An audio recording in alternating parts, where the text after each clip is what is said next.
Hey, welcome back. I'm here with another folio tutorial. I'm going to assemble it first, and then I'm going to go ahead and decorate it using the cutouts that I have pre-cut here.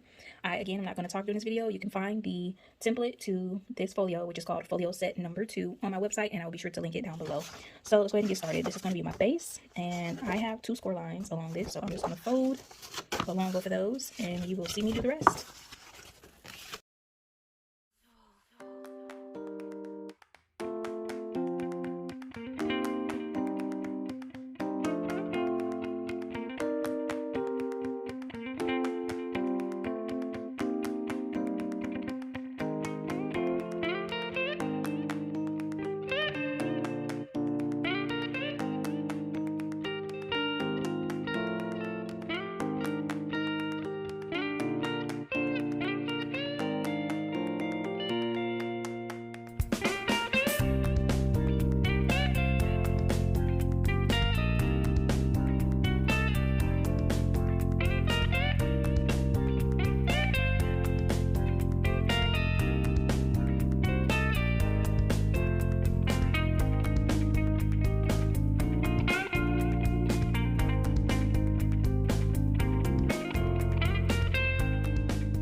Okay guys, you just saw me put this together. I did have a few hiccups here and there, but I'm going to show you exactly what I did as I explain it. So I went ahead and assembled the tan base first, and then before I added the backing to this, be sure to add your pockets because you don't want to add your,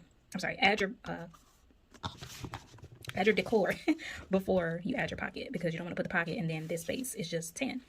So I did that, and then I forgot to put my magnet insert into here, so you saw me kind of peel this back a little bit. Luckily it didn't rip, but I was able to get that in there. And then I was able to secure another one actually on this side before I applied this panel for decoration. So it does have that nice magnetic closure. And these two panels kind of flip open, and they also kind of secure. It's like two hearts that interlock. And then that's going to be your flap open. And then you have a nice little pocket right over here. If you want to add another cute little insert, you could. And that is Folio Set number 2. Thank you so much for watching.